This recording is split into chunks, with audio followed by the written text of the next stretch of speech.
Akkam jirtan barattoota hara rakkoo barattoota hunda mudatu tokkoon dhufeera isin keessa meeqa keessantu kitaaba guutuu dubbisee sa'aatii muraasa booda garuu wanta tokko iyyuu yaadachuu hin dandeenye jedhee ofitti dubbatu baay'een keessan sammuu gaarii hin qabu dandeettii koo naafadha jettanii of komatu ta'a garuu rakkoo keessan dandeettii sammuu osoo hin taane mala dubbisaati sammuun keenya akka koompitaraati yoo wanta tokko sirriitti seef hin godhin yeroo barbaadan deebistanii argachuu hin dandeechani viidiyoo har'a kanaan saayinsii sammuu irratti hundaa'an maloota 5 waan dubbisan akkaataa hin daganne isin gargaaran isiniif qooda keessumaa qabxii 4ffaa fi 5ffaan jireenya barumsaa keessan ni jijjiiru hanga dhuma viidiyootti na waliin turaa waan dubbisan akkamitti akka hin daganne deebii xumuraa ni argattu.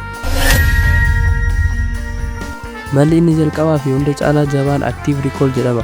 Afaan Oromootiin mala of gaafachuu jechuu dandeenya. Kitaaba dubbisuun qofti gahaa miti kun passive study jedhama. Sammuun keessan yeroo kana hojii hin hojjetu. Fakkeenyaaf isin taphataa kubbaa miilaa ta'uu barbaadanii yeroo hunda osoo nama taphatu laalaa ooltanii waan taphachuu dandeessa isinitti fakkaata dirqama isinis taphicha keessatti hirmaachuu qabdani.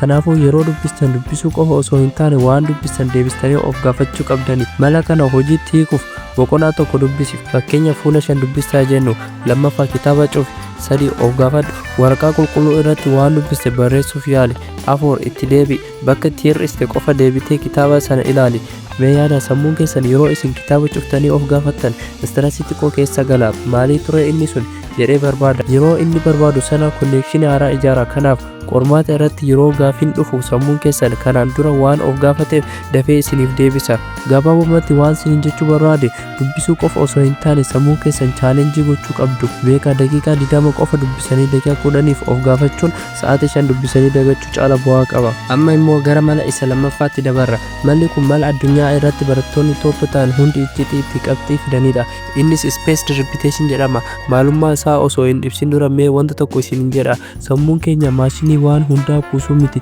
bara 1880 keessa hayyuun tokko forgetting curve yookaan sarara dagannaa qoratee bira ga'ee ture inni maal jedha beektu wanta haaraa tokko erga dubbistee booda yeroo irra deebitee hin ilaalin sa'aatii 24 keessatti parsantaa 70 isaa ni dagatta guyyaa tokko qofatti jechuudha kun immoo barataa halkan qormaataa qofa dubbisuuf balaa guddaadha kanaafuu waan tokko dubbistee taanan guyyoota muraasan irra deebistee dubbisuu qabda malli kun akkamitti hojjeta sammuun keenya akka waan tokko hin daganne osoo inni dagachuuf jedhu alaarmii itti deebisnee dammaqsuu qabna mee yaada yoo mala kana dubbistan sammuun keessan yeroo hunda wanta kun barreeffama barbaachisaadha jedhee permanent storage keessa kaa'a barattoonni baay'een yeroo hin qabu jedhu ta'a garuu wanta beekuu qabdan wanta haaraa dubbisuuf sa'aatii 2 isinitti fudhate torban tokko booda daqiiqaa 30 qofa isinitti fudhata irra deebiin itti fufiinsa qabu yeroo keessan ni qusata malee isin jalaa hin fixu yoo dandeessan waraqaa irratti mata duree isin qabatamuu dide itti barreessuuf guyyaa guyyaan irra deebi'aati ilaala isa isiniif gale ammoo torbanitti al tokko laala malli kun sa'aatii 10 dubbisanii dagachuu manna sa'aatii tokko guyyaa garaagaraa 10 keessatti qoodanii dubbisuun dachaa 10 bu'aa qaba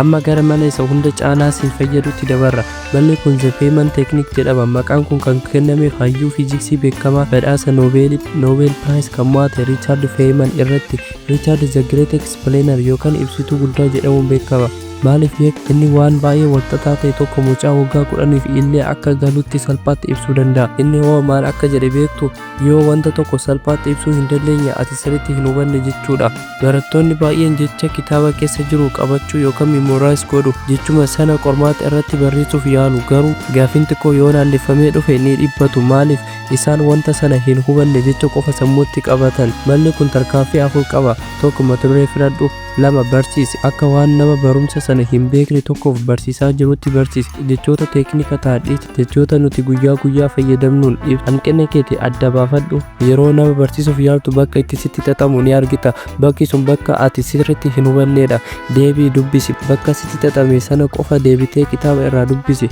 hamma salphaatti ibsuu dandeechuutti mee yaada sammuun keessan yeroo nama barsiisuuf yaalu loojikii uuma wanta sana akka seenatti walitti hidha kanaaf yoomiyyuu isin jalaa hin badu fakkeenyaaf yoo waa'ee footosinteesisii dubbisaa jirtu ta'e jechoota saayinsii gurguddoo dhiisiti akkamitti biqiltoonni nyaata ofii isaanii tolchuu jedhiiti akka seenatti ofitti himi aduun harka fakkaata bishaan ammoo dhugaatiidha jedhiiti sammuu keessatti fakkii uumi malli kun sa'aatii 10 kitaaba irra ija keessan gubuu manna daqiiqaa 20 nama biraa barsiisuun dubbisa keessan dachaa 2 ni cimsa yoo nama barsiisan dhabda bilbila keessan dura dhaabadha viidiyoo rikaardii hojjedha egaa xumurtanii booda viidiyoo keessan laala bakka itti ibsuuf rakkatan sana deebitanii dubbisa yeroo hiriyaa kee barsiistu atumti iyyuu caalatti hubachuu deemta. Amma gara mala hunda caalaa nama ajaa'ibsuu fi namoota dandeettii yaadachuu addunyaa irratti chaampiyoonii ta'an itti fayyadamanitti dabarra. Innis method of Loci jedhama. Jecha Loci jedhu afaan laatinii bakka jechuudha. Manni kun waggoota 2500 dura Giriik durii keessatti dhalate. Mee of gaafadhaa, maaliif sammuun keenya barreeffama kitaaba irraa dagatee karaa mana keessanii yookaan kutaalee mana keessanii garuu hin daganne? Sababni isaa sammuun keenya yaadannoo bakkaa irratti baay'ee jabaadha. Malli kun akkamitti hojjeta? Qabxiiwwan dubbistan meeshaalee mana keessanii jiran yookaan wantoota beektanii waliin wal qabsiisa. Malli kun barreeffama qofa osoo hin taane liistii dheeraa maqaa namootaa yookaan waggoota seenaa ittiin yaadachuuf baay'ee gargaara. Kun sa'aatii baay'ee isiniif qusata, akkasumas dubbisa keessan tapha namatti tolu isiniif godha. Dubbisni dhiibboo osoo hin taane deemsa namatti tolu isiniif ta'a.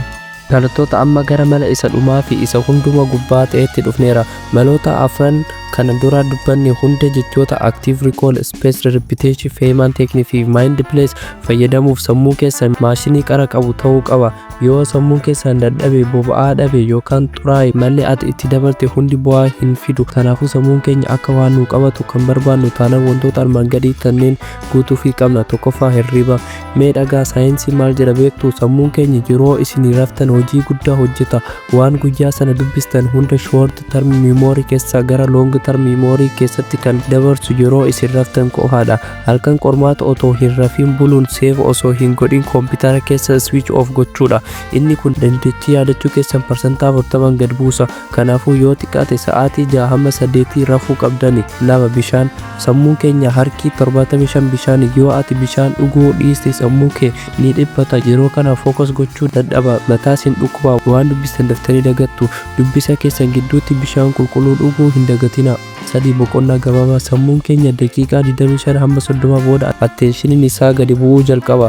Sa'aatii 4 walitti fufiinsa dubbisnaan sammuun keenya overheat godha. Malli isaa daqiiqaa 25 dubbisaa daqiiqaa 5 boqonnaa daqiiqaa 5 sanatti bilbila keessan hin ilaalina, ol kaa'atii deemaa, qilleensa fudhadhaa, ija keessan fageessatti ilaala. Kun sammuun keessan refresh akka ta'u godha. Beekaa sammuun keessan kennaa guddaadha. Isas akkuma qaama keessan birootti kunuunsa. Yoo isin sammuu keessan kunuunsitan inni immoo qormaata irratti isin kunuunsa. Ara daqiiqaa dheeraaf maloota jireenya barumsaa keessan jijjiiran irratti dubbanneera. Amma murtii keessan kitaaba keessan dubbisuu qofatti itti fuftan ammoo waan dubbistan gaafachuu jalqabdu. Halkan qormaataa dhiphattan moo yeroo yeroon dubbistu? Ani isinitti amanaa, isin barattoota dhaloota haaraa waan malaan dubbisanii biyya jijjiiranidha. Inni dhumaa immoo saayintistoonni akka jedhanitti milkaa'inni osoo dhibbara ilaalame parsantii 90 konsistensi yookaan dhaabbatummaa ati hojii sanaa gootudha. Kanaafuu miira keetii osoo hin taane kaayyoo keetiin bita'uun waan karoorfatte yeroo karoorfatteetti raawwadhu. Chaanaaliin kunillee milkaa'ina jalqabdu gumaacha xiqqoo isaatu siif qabu waan danda'u subscribe gochuun miseensa ta'uu keetiin dagatiin. Viidiyoon kun akka isin gargaare abdiin qaba. Yoo hamma dhumaatti na waliin turtan isin barattoota milkaa'oo ta'uu keessaniif mallattoo guddaadha. Koomentii irratti mala kamtu caalaa isiniif tole naaf barreessa. Akkasumas hiriyoota keessaniif share gochuu hin dagatina. Hamma viidiyoo biraatti nagaatti tura. Qabxii gaarii isiniif hawwaa. Horaa bulaa.